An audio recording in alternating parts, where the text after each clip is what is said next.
Welcome back everybody. Bonsoir à tous et à toutes. De retour à cette nouvelle édition des Rendez-vous du Grand Bénin. Cette fois-ci, on a une star ivoirienne encore. Cette fois-ci, il est membre d'un groupe. Et lui, c'est notre ami Jean-Roger du groupe Zouglou Makers. Il est là avec nous. C'est comment? Ça va bien et toi? Il va très très bien frère. Ah, Zouglou Makers, ça tourne trop bien actuellement. Ouais. Tout le monde kiffe. Ça va, on dit merci à Dieu. Parce que c'était vraiment pas évident qu'on tourne comme ça. Oui. On a, comme j'ai dit, on remercie Dieu et puis on prie que ça continue. L'un des rares groupes qui a commencé même d'abord interprétation et qui sort d'interprétation pour devenir... Effectivement, c'était un challenge. On nous a contacté un jour, on m'a contacté en me demandant de monter un groupe qui va interpréter les classiques Zouglou, des trucs que les gens aimaient. Voilà, donc j'ai pris ce qui était disponible, parce que Zouglou Makers est composé de musiciens. J'ai pris ce qui était disponible. On a commencé à tourner en 2007, voilà. C'est écrit en 2007? Oui, on jouait une seule fois par semaine. Voilà. Et puis après, grâce à Dieu, c'est devenu 8 fois par semaine. Et donc, comme je dis, c'était des challenges, il fallait franchir des étapes, il fallait monter à un certain niveau. Tu as interprété pendant plus de 7 ans. Et quand tu entends des gens dire, mais ceux-là même ils interprètent les morceaux des gens, ils peuvent faire sortir un album. Tu rentres en studio et puis bon. Voilà. Dieu a fait que les gens aimaient quoi. Quand vous commencez à interpréter, il y avait d'autres groupes qui étaient là ou bien? Non, pas du tout. Les seuls? On était les seuls. C'est vrai qu'il y avait eu des tentatives. Les gens qui avaient ces espaces-là avaient essayé de monter des orchestres pour accompagner des artistes, mais bon, ça n'avait pas trop pris. Mais l'expérience de monter un groupe avec un chanteur qui va reprendre les classiques Zouglou, c'était la première expérience. Et aujourd'hui, on en dénombre une bonne vingtaine. Oui. Voilà. Oui, on voit un peu tout le monde partout. Quand tu viens à Abidjan, c'est que le Zouglou qui marche actuellement partout dans tous les bars. S'il n'y a pas un live Zouglou, c'est que c'est pas rempli. C'est qu'il y a un problème. C'est qu'il y a un problème. Il y a un vrai problème. Alors, ça commence avec le premier album. Ouais. Qui c'est Djamo Djamo. Djamo Djamo. Oh. Qui est sorti un 21 avril 2014. Bon, Djamo Djamo, on peut dire que pour nous, bon, c'est Dieu. C'est Dieu parce que tu peux faire quelque chose et puis ça va pas plaire. C'est-à-dire tu donnes tout ce que tu as et puis les gens n'aiment pas. Donc moi je dis que c'est Dieu qui a permis que les gens acceptent Djamo Djamo. C'est vrai aussi que c'est des compositions qui viennent de loin parce que moi par exemple ça fait 21 ans que je fais la musique et donc de temps en temps entre deux studios ou deux prestations, je m'asseyais pour écrire certaines choses.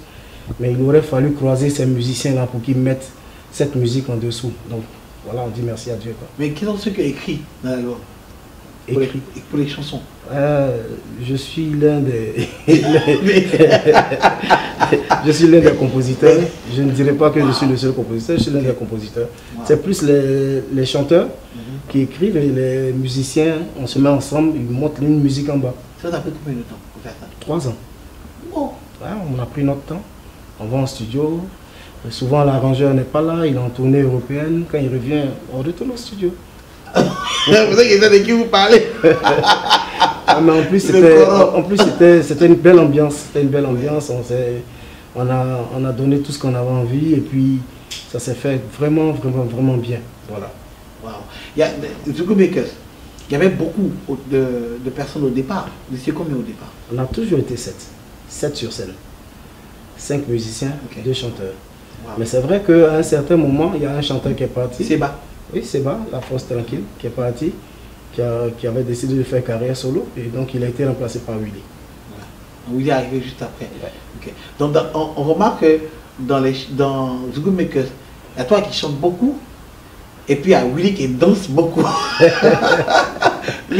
lui l'ambiance, c'est pas exprès ou bien c'est comme ça même vous êtes? Bon, je dirais encore que c'est... On va dire c'est Dieu. C'est Dieu encore.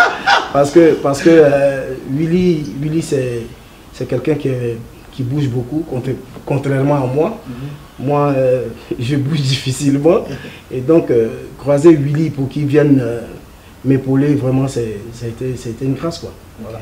On a pu comprendre que tu étais un peu souffrant. Un peu, comme tu as dit. Tu avais quoi? Fatigué. Comme je l'ai dit tout à l'heure, ça fait 21 ans que je fais de la musique. Et puis tu imagines, entre studios d'enregistrement où tu passes pratiquement des jours sans dormir et commencer Zouglou Makers, des tournées, des spectacles à répétition, le corps, c'est pas une machine qu'on envoie, qu'on change une pièce facilement. Donc voilà, un jour mon corps était fatigué. Tu as besoin beaucoup de repos en fait. Effectivement. J'ai entendu plein de rumeurs. Oui, on m'a tout donné, j'ai tout accepté. Mais voilà, aujourd'hui je vis. Et je me rappelle, il n'y a pas longtemps, il y a quelqu'un qui me disait comment tu vas? J'ai dit, tu as la chance de me voir toi. Au moins tu me vois, tu vois comment je suis. Voilà, je vais mieux. On a eu beaucoup peur parce qu'on a tout entendu. On s'est dit, peut-être qu'il y a une opération. Mais opération de quoi? Non, mais ça c'est beau de penser à une opération. Moi, j'étais assis une fois à la maison parce que ma distraction favorite, c'est les jeux vidéo. Je suis en train de jouer et puis bon, mon téléphone sonnait à répétition. Et puis à un moment, j'ai décroché. Un gars qui me dit, c'est qui? Je dis, c'est Jean-Roger. Il dit, tu es sûr? Je dis, oui. Il dit, c'est faux. Pas regarder sur Facebook. Il dit ok, je vais regarder. Il est mort. Voilà, il est mort. Il dit ok, c'est bon. Ok, Zouglou Maker, ça sort. Ça fait boum, deux coups. Vous attendiez à ça ou bien. Parce que le Zouglou, vous allez vous accepter, ça réussit toujours. Donc le Zouglou, c'est toujours été une famille. Mais le reste du monde, est-ce que vous attendiez à ça? Pas du tout, pas du tout. Mais je me dis qu'on a eu une petite chance. Pardon, pas dit Dieu. Non, cette chance-là, c'est de pouvoir insérer pendant nos prestations, pendant les interprétations, c'est de pouvoir insérer les compositions qu'on avait. Donc tu imagines si on a une prestation, on insère Mon Berger ou bien on insère Djamo Djamo, le public ne sait pas. Ils se disent, ils sont encore en train d'interpréter. Mais quand l'album sort, c'est des titres qu'ils ont connus. Tu vois, et donc automatiquement on court l'acheter. Ça, c'est notre chance. Ça. Voilà. Wow. Mais le reste du monde n'était pas habitué à ça. Non, pas du tout. Parce que nous, mais c'était une révolution. Parce que, comme même les gens qui ne connaissaient pas Zouglou ont aimé Zouglou Makers et sont venus au Zouglou. Oui, parce qu'il y a eu cette révolution de faire du live dans des bars, des maquis. Et tu imagines quand quelqu'un sort qui vient de l'étranger, il arrive à Abidjan, il demande mais comment ça bouge à Abidjan? On dit ben il y a Zouglou. Et bon, les gens repartaient avec des enregistrements. Bon, on était le premier groupe à le faire. Donc tu imagines, c'est Zouglou Maker seulement qui passait de l'autre côté. Donc c'est pour ça que ça. Voilà. Moi je ne dis pas qu'on est les plus forts, mais je dis qu'on a eu la chance, quoi, c'est tout.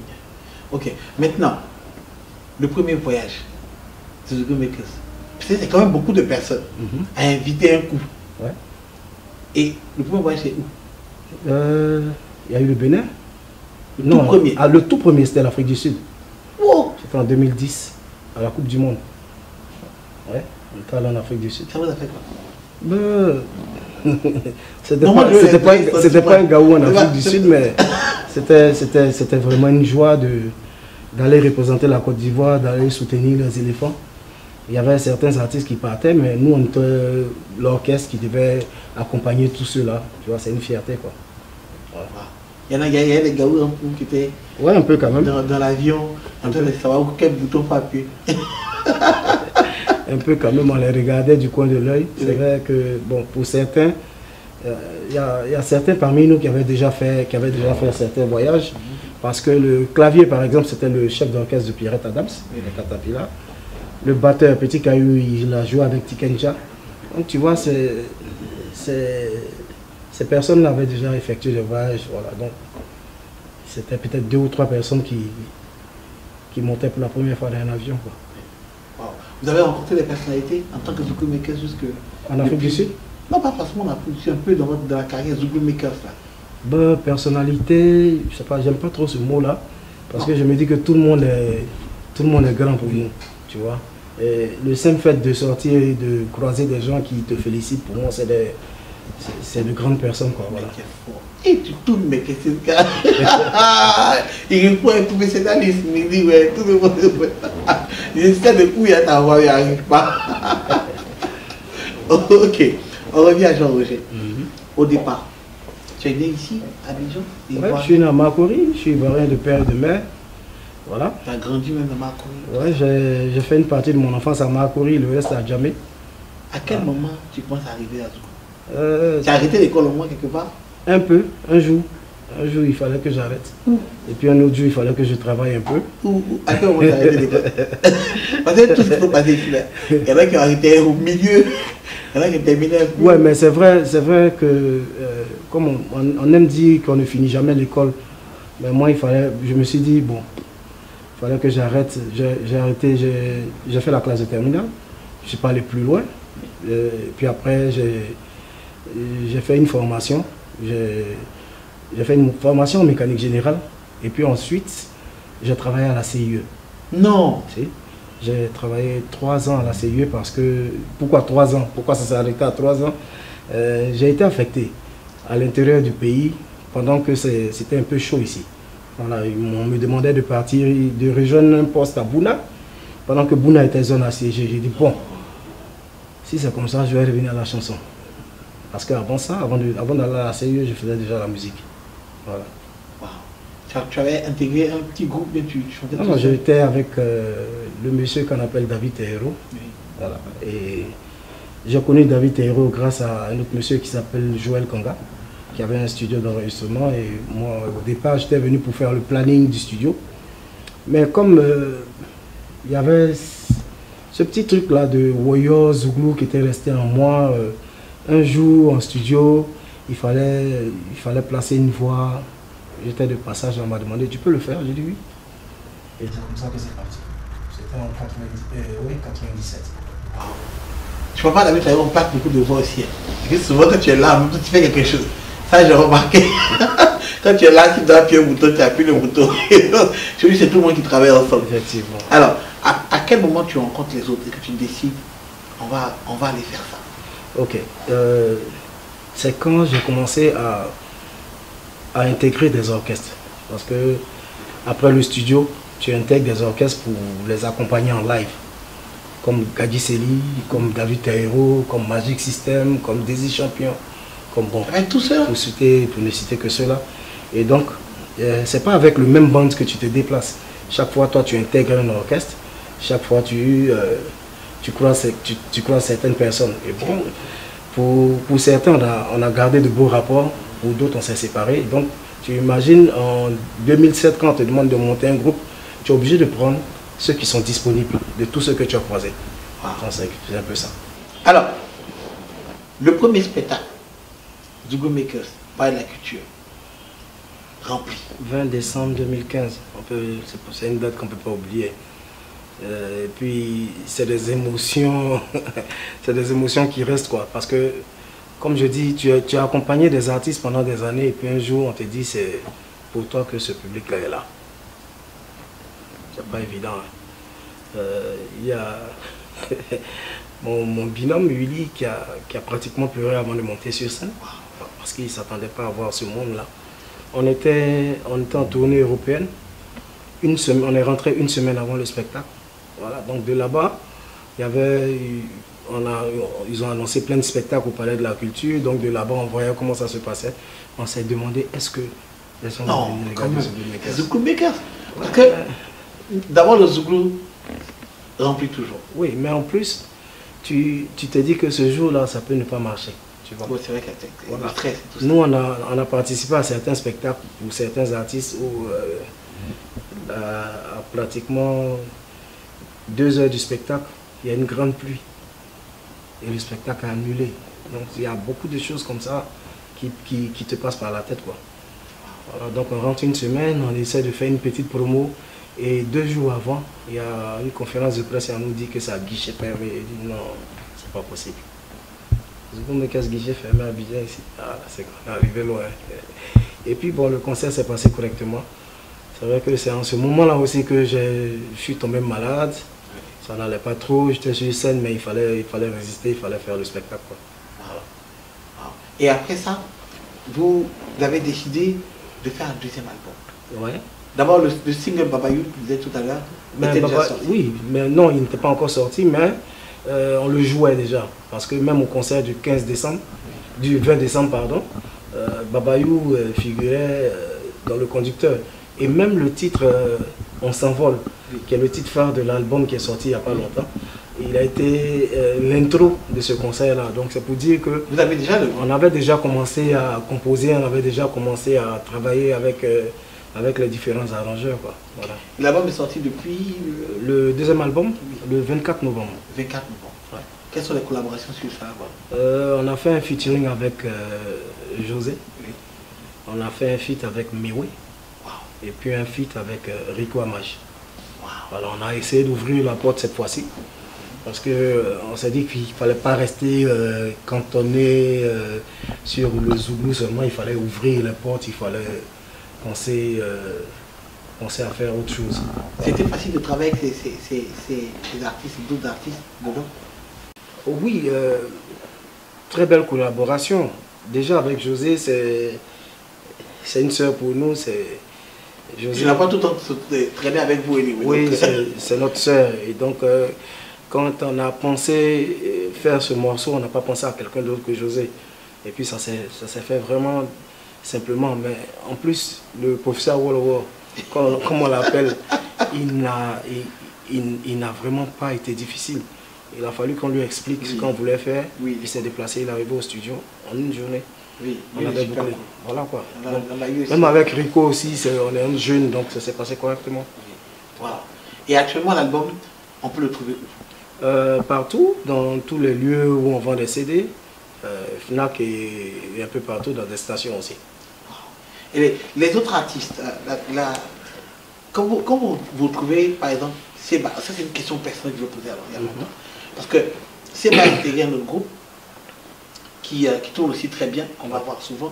Quand vous voyez avec Seba, les autres artistes, ceux qui étaient là avant, qui sont peut-être pas... Est-ce qu'il n'y a pas une certaine gêne? Ah, j'aurais dû rester, un truc comme ça, vous ne pensez pas peut-être? Gêne de qui? De nous? Non, de lui. Non, je ne pense pas qu'il puisse avoir une gêne parce que Seba est parti parce qu'il avait envie de faire une carrière solo. Donc ça a été une volonté personnelle. Vous êtes toujours amis? Oui, la preuve, on a fêté nos 10 ans d'existence il n'y a pas longtemps. Seba a fait quelques titres avec nous et puis il est parti. Seba fait partie de cette famille-là. Oui. Voilà. Quand tu fais partie d'une famille, c'est à vie. Voilà, tu peux être appelé à d'autres fonctions ou bien à d'autres trucs, mais tu fais partie d'une famille. Donc Seba, c'est un frère à nous. On vous avait fait un petit acoustique. Je crois que c'était France 24. C'était TV5. TV5, ouais. C'était vraiment magnifique ce jour-là. C'était votre première fois en télé française, c'est ça? Oui. C'était la première fois en télé française. TV5, c'était vraiment une belle expérience. Ils ont aimé? C'est vrai, ils ont beaucoup aimé. Et puis en plus, sur les réseaux sociaux, c'est un truc qui a tourné. Ah, voilà. Tourné. Parce que même moi, j'ai partagé plusieurs fois. Voilà, mais en termes d'émission en Europe, il y a eu celle de... il y a eu Couleur Tropicale aussi qu'on a fait en live. C'était une très belle émission avec Claudie. Oui. Voilà. Wow. En tout cas, en 2-3 ans, vous avez beaucoup tourné. Ouais, vraiment. Et on espère vraiment que l'album qui arrive aussi va faire tourner. Inch'Allah. Il y a déjà combien de clips? 2 clips, non? Oui, il y a déjà 2 clips. Il y a un troisième qui est sorti vendredi passé. Le titre On s'envole. Okay. Qui va sûrement passer sur les chaînes de télé bientôt. Okay. Voilà. Maintenant, comme ça va mieux là. Ouais, tu me vois. Oui, non, mais ça... Pourquoi on va pas le lendemain là? Non, je me dis même que ça va trop. Donc il va falloir que je me mette un peu au sport pour casser ça. Si. Je me sentais bien quand même dans la peau du gars un peu mince là. Mais c'est les gens que ça fatiguait un peu de voir Jean-Roger qui était vraiment costaud et qui est devenu menu là. Moi, dis-moi, souvent on a l'impression que tu boites. Non. C'est pas toi? Tu non. boites pas, mais c'est Stéphane qui boite. Le soliste. Ouais. Voilà. C'est bien, un homme qui boite. Ouais, lui il a eu un problème quand il était petit. Ouais. Voilà. Et donc il a gardé jusque là. Anyway, mon frère, moi je suis trop content de vous avoir. Qu'est-ce que vous voulez dire à tous ces autres groupes qui veulent faire comme vous? Parce que là, bientôt, il y a les artistes du groupe qui sortent l'album. Ah ouais. Bientôt. Mais c'est cool. Qui arrivent. Et je crois que d'autres groupes aussi veulent sortir aussi des albums et puis se distinguer de seulement être en train de faire des interprétations. Qu'est-ce que vous voulez dire à ces jeunes-là qui aujourd'hui regardent sur vous? Ouais, mais tout le monde. Moi, ce que je peux leur dire, c'est de ne pas forcément nous regarder pour faire la même chose. Non, mais faut le faire par conviction. Nous, on a décidé, c'est de franchir certaines étapes. Tu fais de l'interprétation. Un jour, tu fais sortir un album. Dès que tu fais sortir un album, tu es obligé de te concentrer sur la promotion de ton album. Tu ne peux plus faire d'interprétation. Ça, c'est normal. Parce que tu vas te retrouver en train de faire la promotion des autres au lieu de te concentrer sur ta promotion. Donc, il faut bien réfléchir. Nous, on nous l'a dit jusque-là. Les gens nous disent non, il ne fallait pas arrêter. Mais moi, je me dis que quand tu franchis une marche, quand tu cherches à aller de l'avant, avance, ne te retourne pas à tout moment. Alors, concentre-toi sur ton objectif, c'est-à-dire de sortir un album, de faire la promo de cet album, et puis de devenir quelqu'un d'autre. Voilà, qui pensait qu'un jour on allait remplir le palais de la culture, pendant que les gens nous voyaient jouer dans des bars, dans des maquis. Voilà, un jour on a décidé de faire le palais de la culture, et puis ça a réussi. Moi, je les encourage, s'ils veulent le faire, nous on est là, on les attend. De toutes les façons, comme on dit en Zouglo, ça réussit toujours. Voilà, on n'est pas ennemis. Au contraire, on va se serrer les coudes pour qu'ils avancent, quoi. Mais il faut le faire avec une certaine conviction, quoi. Une chose qu'on voit souvent, très souvent d'ailleurs au Zouglo, et je pense que ce n'est qu'au Zouglo qu'on voit ça, c'est quand il y a décès. Quand il y a décès, n'importe qui au Zouglo, que ce soit manager, que ce soit enfant de manager, ami, proche et tout, on voit toute la famille Zouglo se mettre là. Ouais, il y a la solidarité. Et en plus de cela, moi, à plusieurs décès, je suis allé, j'ai vu Zouglo Makers jouer. Ouais. Gratuitement. Gratuitement. Ça a toujours été comme ça. Oui, mais pourquoi venir? On dit, les gens sont en train de pleurer, toi tu as venu les dire donne-moi l'argent. À quelle heure? Ça se fait pas en Zouglo. Tu as perdu un ami, un de tes amis a perdu un de ses parents. Tu ne peux pas lui donner de l'argent. Si tu peux venir chanter, pour lui dire Yako, tu le fais et puis c'est bon. Voilà. En tout cas, moi ça m'a touché. Les fois je venais en Côte d'Ivoire, moi j'allais regarder Zouglo, mais quand je suis allé à certaines funérailles, c'est là que je me suis dit, ah non, ça là, c'est fini. Ça, la famille est fantastique, formidable. C'est le Zouglo qui réussit toujours. Dernière question, avant de conclure. Aujourd'hui, Zouglo Makers ne peut plus de spectacle en bar. Si, pourquoi pas? Est-ce qu'on passe en bar régulièrement comme c'était avant? Non, non, ça... Il n'y a plus de bar spécial? Il n'y a plus de spectacle déjà... non, je ne viens pas à Abidjan pour dire je vais au PAM. Au PAM spécialement pour voir tel jour, vendredi, chaque vendredi, Zouglo Makers. Non, on ne le fait plus. C'est-à-dire maintenant, Zouglo Makers est considéré comme des artistes à part entière. C'est-à-dire un bar qui a envie de faire jouer Zouglo Makers, il signe pour une certaine date. Zouglo Makers se positionne là. Voilà. Mais dire qu'on ne joue plus dans les bars, c'est pas possible. Tu ne peux pas renier ce que tu faisais. Ce sont les bars et les maquis qui t'ont révélé. Donc tu ne peux pas décider de ne plus jouer dans les bars, c'est pas possible. Prochain spectacle de Zouglo Makers, c'est quand? C'est très bientôt. Je pense qu'on joue à l'internat dimanche. Ouais. Voilà. Donc pour ceux qui sont à Abidjan, j'espère qu'ils vont venir. Ah oui, on s'en va. On va s'envoler ensemble. Ah, s'envoler ensemble. On avait Jean-Roger ici, le Zouglo Makers. Très bien, très bon gars, vous voyez, même là, ça n'a pas été facile de l'avoir, mais il est quand même venu, malgré son programme chargé, il est avec nous. On vous remercie d'être resté avec nous tout ce temps dans cette émission. Et on espère vous voir la semaine prochaine dans un autre rendez-vous du Grand. Allez, ciao.